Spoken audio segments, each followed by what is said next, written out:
Dua ta nis me një panoram se cila ishte analiza juaj me njëherë sa po vu të re ndryshimet që kryeministri Edi Rama ka bërë. Në fakt, analiza është proces dhe nuk mund ta them këtë të menjëhershme.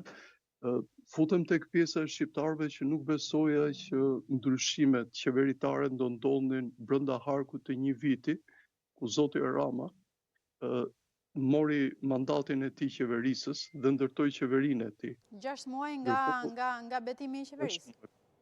6 muaj.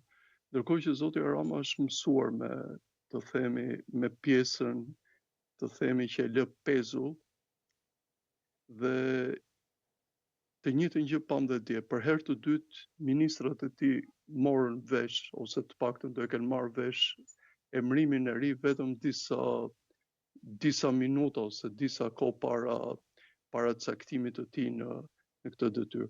Në këtë sens mendoja që zotit Rama do i duhej që t'u linte një vit kolegëve të tij e para për të treguar programin qeverisës të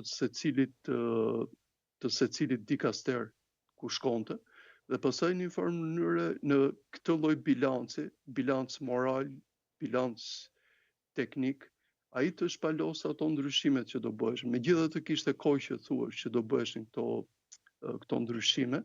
Në fakt ishte përcaktuar që këto ndryshime do bëheshin në një asamble të re të Partisë Socialiste, por në fakt zoti Rama zgjodhi një element tjetër, duke pasur parasysh tashmë përplasjet shumë të mëdha të drejtësisë që po afrohen jashtëzakonisht në pjesën e kupolës më të lartë të Partisë Socialiste, në pjesën e ekzekutivit.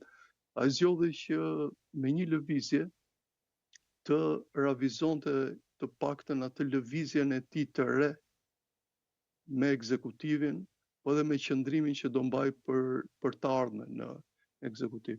Unë besoj që edhe kjo qeveri nuk do e ketë jetën e gjatë, për arsyen e vetme që tashmë mbi zotin Rama pjesa që lidhet me drejtësinë është një pjesë jo më e padukshme, është krejt e dukshme, presioni ndërkombëtar duket që është jo i pakët, dhe këtë e shikoj nga ECEA-ket gjithmonë më të shpeshta të emisarëve kryesor të diplomatik në Tiranë në drejtim të SPAK-ut, dhe ndërkohë ECEA-ket e tyre të munguara për sa i përket të themi gjërave që kanë lidhje me qeverinë.